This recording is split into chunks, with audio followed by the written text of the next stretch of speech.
Vision செய்திகளுக்காக ஆனந்தி. விரிவான செய்திகளை காணும் முன் இன்றைய முக்கிய செய்திகள். புதுவை கவர்னராக கைலாசநாதன் நாளை பதவியேற்பு. சென்னை உயர்நீதிமன்ற நீதிபதி பதவி பிரமாணம் செய்து வைப்பு. டிஜிபி அலுவலகம் முன்பு IRBN போலீசாரின் மனைவி தர்ணா. போலீசார் புகார் குறித்து விசாரணை நடத்தவில்லை என்று குற்றச்சாட்டு. நெல்லித்தோப்பு விண்ணேற்பு அன்னை ஆலய 173ஆம் ஆண்டு பெருவிழா கொடியேற்றத்துடன் துவக்கம். சம்பளம் மற்றும் பென்ஷனை அரசே நேரடியாக வழங்க வேண்டும். நகராட்சி கொம்யூன் ஊழியர்கள் ஆர்ப்பாட்டம். இனி விரிவான செய்திகள். புதுவையின் புதிய கவர்னராக நாளை கைலாசநாதன் பொறுப்பேற்கிறார். அவருக்கு சென்னை உயர்நீதிமன்ற நீதிபதி பதவி பிரமாணம் செய்து வைக்கிறார். தெலுங்கானா கவர்னராகவும் புதுச்சேரி பொறுப்பு கவர்னராகவும் பதவி வகித்து வந்த தமிழிசை சவுந்தரராஜன் பாராளுமன்ற தேர்தலில் போட்டியிட்டதால் கவர்னர் பதவியை கடந்த மார்ச் மாதம் ராஜினாமா செய்தார். அவருக்கு பதிலாக ஜார்க்கண்ட் மாநில கவர்னராக பதவி வகித்து வந்த தமிழகத்தை சேர்ந்த CP ராதாகிருஷ்ணனுக்கு கூடுதல் பொறுப்பாக தெலுங்கானா மற்றும் புதுவை கவர்னர் பதவி வழங்கப்பட்டது. தற்போது அவர் மகாராஷ்டிரா மாநில கவர்னராக நியமிக்கப்பட்டுள்ளார். இதனையடுத்து கடந்த 27ஆம் தேதி புதுச்சேரியில் புதிய கவர்னராக கைலாஷ்நாதனை ஜனாதிபதி திரௌபதி முர்மு நியமித்தார். புதுச்சேரி கவர்னராக நியமிக்கப்பட்டுள்ள கைலாஷ்நாதன் நாளை பதவியேற்கிறார். அவர் இன்று மதியம் 12:45 மணிக்கு புதுச்சேரி வந்தார். நாளை காலை 11:15 மணிக்கு கவர்னர் மாளிகையில் பதவியேற்பு விழா நடைபெறுகிறதா.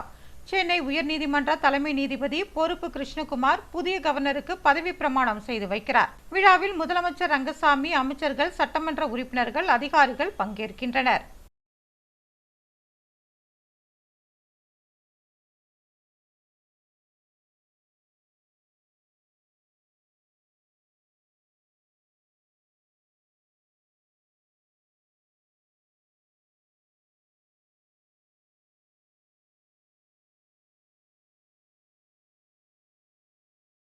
டிஜிபி அலுவலகம் முன்பு IRBN போலீசாரின் மனைவி தர்ணா போராட்டத்தில் ஈடுபட்டதால் பரபரப்பு ஏற்பட்டது. புதுவை IRBN போலீசில் உதவி சப் இன்ஸ்பெக்டராக பணியாற்றி வருபவர் சந்திரன். இவர் கடந்த மாதம் தனது உயர் அதிகாரிகளிடம் மருத்துவ விடுப்பு கேட்டுள்ளார். அதற்கு அந்த உயர் அதிகாரி விடுமுறை தர வேண்டும் என்றால் அவருக்கு சில விஷயங்களை செய்து தர வேண்டும் என்று கூறியதாக தெரிகிறதா. இதனால் மன உளைச்சல் அடைந்த சந்திரன் இது குறித்து டிஜிபியிடம் புகார் அளித்துள்ளார். ஆனால் அந்த புகார் மீது இதுவரை எந்த நடவடிக்கையும் எடுக்கவில்லை என்று கூறப்படுகிறதா. இதனிடையே அந்த உயர் அதிகாரி சந்திரனுக்கு தொடர்ந்து தொல்லை கொடுத்து வருவதாக கூறப்படுகிறதா. இதனையடுத்து சந்திரனின் மனைவி ஆர்த்தீஸ்வரி டிஜிபியை சந்தித்து மனு அளிக்க கடந்த சில நாட்களாக முயற்சி செய்து வந்துள்ளார். ஆனால் டிஜிபியை பார்க்க அவருக்கு அனுமதி மறுக்கப்பட்டு அவர் அலைக்கழிக்கப்பட்டதாக கூறப்படுகிறதா.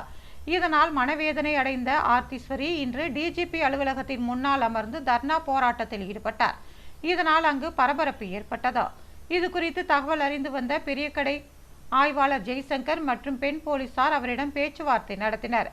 பின்னர் காவல் நிலையத்திற்கு சென்று பேச்சுவார்த்தை நடத்தலாம் என கூறி பெரியகடை காவல் நிலையத்திற்கு அவரை அழைத்துச் சென்றனர்.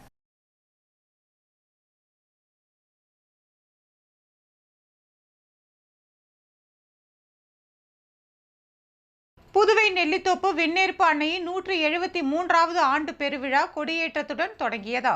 புதுச்சேரி நெல்லித்தோப்பு புனித விண்ணேற்பு அன்னையின் 173ஆம் ஆண்டு பெருவிழா இன்று காலை கொடியேற்றத்துடன் தொடங்கியது. சென்னை YMCA அருட்தந்தை திசைஜெரி தலைமை தாங்கி கொடியேற்றி விழாவை தொடக்கி வைத்தார். பங்கு தந்தை தேவசகாயம், அருட்தந்தையர்கள், பங்கு மக்கள் ஏராளமானோர் கலந்து கொண்டனர். இதனைத் தொடர்ந்து நவ நாட்களான இன்று முதல் 14ஆம் தேதி வரை தினமும் காலை 6 மணிக்கு நவநாள் திருப்பலியும் மாலை 5:30 மணிக்கு நவநாள் சிறப்பு திருப்பலி, தேர்பவனி, நற்கருணை ஆசிரும் நடைபெறுகிறது.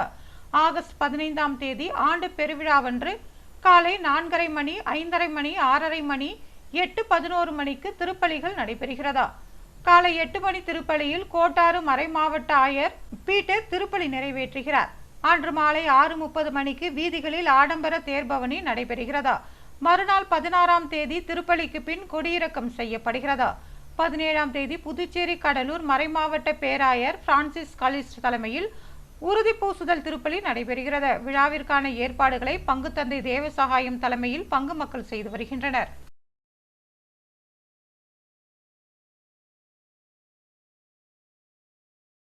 சம்பளம் மற்றும் பென்ஷனை அரசே நேரடியாக வழங்க வேண்டும் என கோரி நகராட்சி ஊழியர்கள் போராட்டத்தில் ஈடுபட்டனர். சம்பளம் மற்றும் பென்ஷனை புதுச்சேரி அரசே நேரடியாக வழங்க வேண்டும். 7வது ஊதியக்குழு நிலுவைத் தொகை வழங்க வேண்டும் என்பன உள்ளிட்ட பல்வேறு கோரிக்கைகளை வலியுறுத்தி புதுச்சேரி மாநில நகராட்சி மற்றும் கொம்யூன் பஞ்சாயத்து ஊழியர்களின் கூட்டு போராட்ட குழு சார்பில் தொடர் போராட்டம் நடத்தப்பட்டு வருகிறது. அதன் ஒரு பகுதியாக 2ஆம் கட்டமாக இன்று காலை சட்டசபை அருகே கண்டன ஆர்ப்பாட்டம் நடைபெற்றது. வேளாங்கண்ணி தாசன் தலைமை தாங்கிய இந்த ஆர்ப்பாட்டத்தில் கூட்டு போராட்ட குழு நிர்வாகிகள் சகாயராஜ், ராஜா, பாலமுருகன், முருகவேல், ஆறுமுகம், செல்வம், ரவி, சம்மேளன நிர்வாகிகள் பிரேமதாசன், ரவிச்சந்திரன், ராதாகிருஷ்ணன், கிறிஸ்டோபர், ஆனந்த கணபதி உள்ளிட்ட பலர் கலந்து கொண்டனர். கள்ளக்குறிச்சி விஷசாராய சம்பவத்தில் பாதிக்கப்பட்டு ஜிப்மர் மருத்துவமனையில் சிகிச்சை பெற்று வந்த மேலும் ஒருவர் உயிரிழந்துள்ளார். கள்ளக்குறிச்சி மாவட்டம் கருணாபுரம் பகுதியில் கடந்த ஜூன் மாதம் 18ஆம் தேதி கண்ணுக்குட்டி என்பவர் விற்பனை செய்த விஷசாராயம் அருந்திய 200க்கும் மேற்பட்டோர் கள்ளக்குறிச்சி, சேலம், விழுப்புரம் மற்றும் புதுவை ஆகிய மருத்துவமனையில் தீவிர சிகிச்சை பிரிவில் அனுமதிக்கப்பட்டனர். இதில் 5 பெண்கள் உட்பட 67 பேர் சிகிச்சை பலனின்றி உயிரிழந்தனர். மேலும் 12 பேருக்கு கண் பார்வை முழுமையாக பறிபோயுள்ளது. இந்நிலையில் புதுச்சேரி மருத்துவமனையில் சிகிச்சை பெற்று வந்த கள்ளக்குறிச்சி கருணாபுரத்தை சேர்ந்த மோகன் என்பவர் இன்று காலை சிகிச்சை பலனின்றி உயிரிழந்தார். இதன் மூலம் விஷச்சாராயத்திற்கு பலியானோர் எண்ணிக்கை 68ஆக உயர்ந்துள்ளது. மாநில அளவிலான ரோல்பால் போட்டியில் வெற்றி பெற்றவர்களுக்கு பரிசுகள் வழங்கப்பட்டன. புதுச்சேரியில் மாநில அளவிலான ரோல்பால் போட்டி லாஸ்பேட்டை ஸ்கேட்டிங் மைதானத்தில் 2 நாளாக நடைபெற்றது. 300க்கும் மேற்பட்ட மாணவர்கள் புதுவை, காரைக்கால், மாகி, ஏனாம் பிராந்தியங்களில் இருந்து வந்து கலந்து கொண்டுள்ளனர். 11 வயது முதல் 14 வயது மற்றும் 17 வயதிற்குட்பட்ட சீனியர் வகுப்பை சேர்ந்த அனைத்து பிரிவினருக்கும் இந்த போட்டி நடத்தப்பட்டது. இதில் புதுவை மற்றும் காரைக்கால் அணியினர் அதிக பரிசுகளை வென்றுள்ளனர். மாகி சீனியர் பிரிவில் முதலிடத்தை பெற்றுள்ளது. இந்த விளையாட்டுப் போட்டி நிறைவு விழாவில் சிறப்பு விருந்தினராக முன்னாள் கல்வித்துறை அமைச்சர் தியாகராஜன் கலந்து கொண்டு சிறப்புரையாற்றினார். வெற்றி பெற்ற அணி வீரர்களுக்கு பரிசுகளை வழங்கி பாராட்டினார். சங்க தலைவர் பாண்டிச்சேரி, அமைச்சர் ரோல்பால் சங்க தலைவர் ஹரிதாஸ் வீரர்களை வாழ்த்தி பரிசுகளை வழங்கினார். நிர்வாகிகள் முத்துக்குமரன், மாகி மற்றும் ஏனாம் பிராந்திய தலைவர், செயலாளர் ஆகியோர் உடனிருந்தனர்.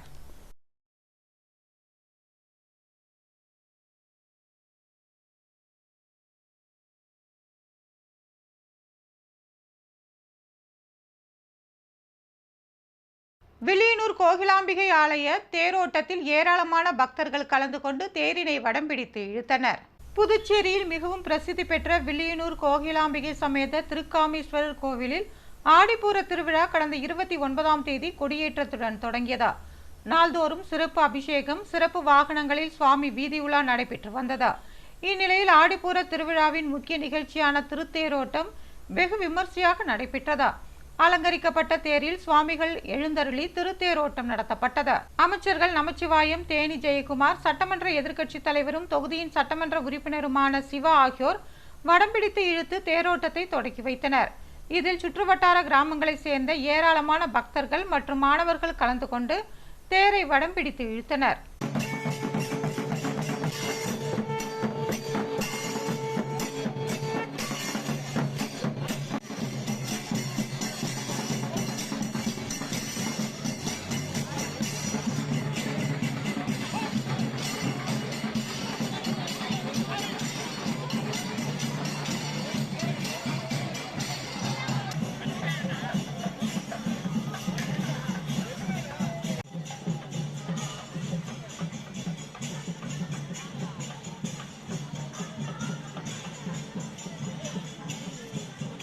புதுவை பொறியாளர்கள் சார்பில் பயிற்சி பட்டறை நடத்தப்பட்டது. வின்னர் பார்க் நிறுவனத்தில் பாண்டிச்சேரி சிவில் இன்ஜினியரிங் அசோசியேஷன் இணைந்து போரோத்ராம் பிளாக்கில் சுவர் கட்டுவது சம்பந்தமான கட்டிட வேலை செய்யும் கொத்தனார் குறித்த ஒருநாள் பயிற்சி பட்டறை நடைபெற்றது. சுவர் கட்டும் செயல்முறையை வின்னர் பார்க்கிங் புதுச்சேரி நிறுவனத்தின் டீலர் லட்சுமி பில்டர்ஸின் நிறுவனர் பொறியாளர் மகாலிங்கம் செய்து காட்டினார். கட்டிடத்தில் பயன்படுத்துவதில் உண்டாகும் நன்மைகள் குறித்து சிறப்பாக விளக்கினார். இப்பயிற்சி பட்டறையின் துவக்க நிகழ்ச்சியில் வின்னர் பார்க் நிறுவனத்தின் துணை மேலாளர் ஜோசப் நமஸ்கார் தலைமை தாங்கினார். அசோசியேஷன் தலைவர் பொறியாளர் சுரேஷ் மற்றும் பொறியாளர்கள் கலந்து கொண்டனர். 50க்கும் மேற்பட்டோர் இதில் பங்கேற்றனர். போரோத்ராம் பிளாக்கில் சுவர் கட்டும் முயற்சியை சிறப்பாக கற்றுக்கொண்டனர். நிகழ்ச்சிக்கான ஏற்பாடுகளை பார்க் நிறுவனத்தினர் சிறப்பாக செய்திருந்தனர். திருக்காஞ்சி கெங்கைவராக நதீஸ்வரர் ஆலயத்தில் நடைபெற்ற தேரோட்டத்தில் திரளான பக்தர்கள் கலந்து கொண்டு தேரினை வடம் பிடித்து இழுத்தனர். புதுவை வில்லியனூர் கொம்யூன் திருக்காஞ்சி பகுதியில் உள்ள அருள்மிகு ஸ்ரீ காமாட்சி மீனாட்சி உடனுரை ஸ்ரீ கெங்கவராக நதீஸ்வரர் ஆலயத்தில் ஆடிப்பூர பிரம்மோற்சவ விழா கடந்த 28ஆம் தேதி கொடியேற்றத்துடன் தொடங்கியது. தொடர்ந்து ஆலயத்தில் சிறப்பு அபிஷேக ஆராதனைகளுடன் சிறப்பு பூஜைகள் நடத்தப்பட்டு வருகிறது. ஸ்ரீ காமாட்சி அம்மன் வீதி உலாவும் நடைபெற்று வந்தது. 9 நாட்கள் பிரம்மோற்சவ விழா நிறைவு பெற்ற நிலையில் விழாவின் இறுதி நிகழ்வாக அம்மனுக்கு சிறப்பு அபிஷேக ஆராதனைகள் நடத்தப்பட்டு திருத்தேர் வீதி உலா நடைபெற்றதா. சிறப்பு விருந்தினராக வேளாண் துறை அமைச்சர் தேனி ஜெயக்குமார், சட்டமன்ற உறுப்பினர் சிவா, இந்து சமய அறநிலைத்துறை செயலர் நெடுஞ்செழியன், ஆணையர் சிவசங்கரன் ஆகியோர் கலந்து கொண்டு சுவாமி தரிசனம் செய்து தேரினை வடம்பிடித்து இழுத்து துவக்கி வைத்தனர். விழாவில் உபயதாரர்கள் மோகன், நடராஜன் குடும்பத்தினர் மற்றும் ஏராளமான பக்தர்கள் கலந்து கொண்டு தேரினை இழுத்துச் சென்றனர். விழாவிற்கான ஏற்பாடுகளை ஆலய நிர்வாக அதிகாரி சரவணன், தலைமை அர்ச்சகர் சரவணன் சிவாச்சாரியார் மற்றும் உபயதாரர்கள் திருக்காஞ்சி கிராமவாசிகள் செய்திருந்தனர்.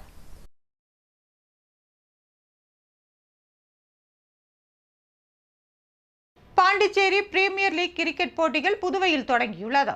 புதுச்சேரியில் நடைபெற்று வரும் பிரீமியர் லீக் கிரிக்கெட் போட்டியில் 6 அணிகள் பங்கு பெற்றுள்ளன. இந்த போட்டிகள் துத்திப்பட்டு சிகேம் ஸ்டேடியத்தில் ஆகஸ்ட் 5ஆம் தேதி முதல் 23ஆம் தேதி வரை பகலிரவு ஆட்டமாக மின்னொலியில் நடைபெற உள்ளதா. முதல் போட்டியில் காரைக்கால் நைட் ரைடர்ஸ் அணியும் மாஹே அணியும் மோதின. முதலில் ஆடிய காரைக்கால் 20 ஓவர்களில் 7 விக்கெட்டுகளை இழந்து 140 ரன்களை எடுத்தது. தொடர்ந்து ஆடிய மாஹே அணி 15.3 ஓவர்களில் 5 விக்கெட்டை இழந்து 141 ரன்களை எடுத்து 5 விக்கெட் வித்தியாசத்தில் வெற்றி பெற்றது. அதிரடியாக ஆடி 17 பந்துகளில் 40 ரன்கள் அடித்த மாஹே மெகாலோ ஸ்ட்ரைக்கர்ஸின் அணி ராகவன் ஆட்டநாயகன் விருதினை பெற்றார். இதனைத் தொடர்ந்து நேற்றிரவு 7 மணிக்கு தொடங்கிய போட்டியில் வில்லியனூர் மோஹித் கிங்ஸ் அணியும் ஊசுடு அகாட் வாரியர்ஸ் அணியும் மோதின. டாஸ் வென்ற வில்லியனூர் மோஹித் கிங் ஃபீல்டிங்கை தேர்வு செய்ததா. முதலில் ஆடிய ஊசுடு 19 ஓவரில் அனைத்து விக்கெட்டுகளையும் இழந்து 131 ரன்களை எடுத்தது. தொடர்ந்து ஆடிய வில்லியனூர் அணி 12.2 ஓவர்களில் 3 விக்கெட்டுகளை இழந்து 134 ரன்களை எடுத்து 2 விக்கெட் வித்தியாசத்தில் வெற்றி பெற்றதா. துவக்க விழாவில் சட்டமன்ற உறுப்பினர் VP ராமலிங்கம், மோகித் கன்ஸ்ட்ரக்ஷன் உரிமையாளர் ரவிக்குமார், கிரிக்கெட் அசோசியேஷன் ஆஃப் பாண்டிச்சேரியின் முன்னாள் கௌரவ செயலாளர் சந்திரன், காரைக்கால் மாவட்ட அணியின் முன்னாள் செயலாளர் கருப்புசாமி உள்ளிட்டோர் கலந்து கொண்டனர். பழவேற்காடு மீனவர் பிரச்சினைக்கும் புதுவை மீனவர்களுக்கும் சம்பந்தம் இல்லை என்று மீனவர்கள் விளக்கம் அளித்துள்ளனர். பழவேற்காடு கடலில் அத்துமீறி புதுச்சேரி மீனவர்கள் விசைப்படகிற்கு சென்று தடை செய்யப்பட்ட மீன் வலைகளை பயன்படுத்தி மீன் பிடித்ததால் இரு தரப்பினருக்கும் இடையில் மோதல் ஏற்பட்டதாகவும் இதனால் அங்கு பிரச்சனை ஏற்பட்டு பின்பு அதிகாரிகளின் பேச்சுவார்த்தை நடைபெற்றது என்றும் தகவல் வெளியாகியதா. இந்நிலையில் புதுச்சேரி மீனவர்கள் இதனை மறுத்துள்ளனர். இதுகுறித்து புதுச்சேரி மீனவர்கள் கூறுகையில், பழவேற்காடு மீனவர்களுக்கும் மீன் பிடிப்பதில் தகராறு ஏற்பட்டதாகவும் இதுகுறித்து தகவல் கிடைத்து புதுச்சேரி மீனவர்கள் சமாதானத்திற்கு சென்றதாகவும் எந்த பிரச்சனையும் வேண்டாம் என்று தாங்கள் தெரிவித்ததாகவும் கூறியுள்ளனர். தங்களுக்கும் இந்த பிரச்சனைக்கும் எந்தவிதமான சம்பந்தமும் இல்லை என்றும் தவறான கருத்துக்களை வெளியிட வேண்டாம் என்றும் அவர்கள் கோரிக்கை விடுத்துள்ளனர். இதனால் தமிழ்நாடு முழுவதும் பிரச்சனை ஏற்படும் என்றும் அரசு அதிகாரிகள் இது குறித்து விசாரணை மேற்கொள்ள வேண்டும் என்றும் மீனவர்கள் வேண்டுகோள் விடுத்துள்ளனர். உருளையன்பேட்டை சுகாம்பிகை ஆலய ஊஞ்சல் உற்சவத்தில் ஏராளமான பக்தர்கள் கலந்து கொண்டு சுவாமி தரிசனம் செய்தனர். புதுவை உருளையன்பேட்டையில் ஸ்ரீ சுகாம்பிகை ஆலயம் அமைந்துள்ளதா. இந்த ஆலயத்தின் 96வது ஆடிப்பெருக்கு விழா கடந்த 1ஆம் தேதி விக்னேஸ்வர பூஜை, கணபதி ஹோமம் ஆகியவற்றுடன் கொடியேற்றுதலுடன் தொடங்கியதா. அம்மனுக்கு சிறப்பு அபிஷேக ஆராதனைகளும் பல்வேறு வாகனங்களில் வீதி உலாவும் தொடர்ந்து நடைபெற்று வந்ததா. விழாவின் ஒரு பகுதியாக பள்ளிக்கொண்ட பெருமாள் வீதி உலா நடைபெற்றது. முன்னதாக அபிஷேக ஆராதனைகளுடன் அலங்கரிக்கப்பட்ட சுவாமிகள் தேரில் எழுந்தருளினார். இதை எதிர்க்கட்சி தலைவரும் திமுக மாநில அமைப்பாளருமான சிவா MLA மற்றும் உருளையன்பேட்டை தொகுதி பொறுப்பாளர் கோபால் ஆகியோர் சுவாமி தரிசனம் செய்தனர். நிகழ்ச்சிக்கான ஏற்பாடுகளை தொகுதி செயலாளர் சக்திவேல் லட்சுமி குடும்பத்தினர் செய்திருந்தனர். புதுச்சேரியில் MBBS மாணவர்களுக்கான 1ஆம் ஆண்டு தேர்வு அட்டவணை வெளியிடப்பட்டுள்ளது. புதுவை பல்கலைக்கழக பதிவாளர் வெளியிட்டுள்ள செய்திக்குறிப்பில், MBBS 1ஆம் ஆண்டு தேர்வு நிர்வாக காரணங்களுக்காக ஒத்திவைக்கப்பட்டதாகவும் வினாத்தாள் வெளியாகவில்லை என்றும் குறிப்பிட்டுள்ளார். 1ஆம் ஆண்டு தேர்விற்கு ஆன்லைன் பதிவு வருகின்ற 12ஆம் தேதி வரை நடைபெறும் என்றும் ஆக மதிப்பீடு மதிப்பெண் கட்டணத்தை வருகின்ற 13ஆம் தேதி ஆன்லைனில் பதிவு செய்ய வேண்டும் என்றும் குறிப்பிட்டுள்ளார். ஹால் டிக்கெட்டை 13ஆம் தேதியே பதிவிறக்கம் செய்யலாம். 14ஆம் தேதி முதலாம் ஆண்டு தேர்வுகள் தொடங்கும். வருகின்ற 23ஆம் தேதி வரை தேர்வுகள் நடைபெறும். செய்முறை பயிற்சி செப்டம்பர் 3ஆம் தேதி தொடங்கி 13ஆம் தேதி வரை நடைபெறும் என்று குறிப்பிடப்பட்டுள்ளது. திருமண மண்டப உரிமையாளர்கள் சங்கம் சார்பில் முதலமைச்சர் ரங்கசாமிக்கு பிறந்தநாள் வாழ்த்துக்கள் தெரிவிக்கப்பட்டது. முதலமைச்சர் ரங்கசாமி கடந்த 4ஆம் தேதி தனது பிறந்த நாளை கொண்டாடினார். அவருக்கு பல்வேறு தரப்பினர் நேரிலும் தொலைபேசி வாயிலாகவும் வாழ்த்து தெரிவித்து வருகின்றனர். அவரது தொண்டர்கள் பல்வேறு இடங்களில் நலத்திட்ட உதவிகள் அன்னதானம் வழங்கி பிறந்த நாளை கொண்டாடி வருகின்றனர். இந்நிலையில் திருமண மண்டப உரிமையாளர்கள் நலச்சங்கம் சார்பாக முதலமைச்சர் ரங்கசாமியை அவரது இல்லத்தில் சந்தித்து பிறந்தநாள் வாழ்த்துக்கள் தெரிவிக்கப்பட்டது. தலைவர் இசைக்கலைவன், துணைத் தலைவர்கள் மணி, கலைக்கோவன், பொதுச் செயலாளர் மோகனசுந்தரம், பொருளாளர் மண்ணாங்கட்டி, முன்னாள் தலைவர் ராஜேந்திரன், ரெசிடென்சி உரிமையாளர் ஞானமுத்து, வீரவேல் மற்றும் பலர் உடனிருந்தனர். அவர்கள் முதலமைச்சர் ரங்கசாமியை சந்தித்து சால்வை அணிவித்து பூங்கொத்து கொடுத்து அவருக்கு பிறந்தநாள் வாழ்த்துக்களை தெரிவித்துக் கொண்டனர்.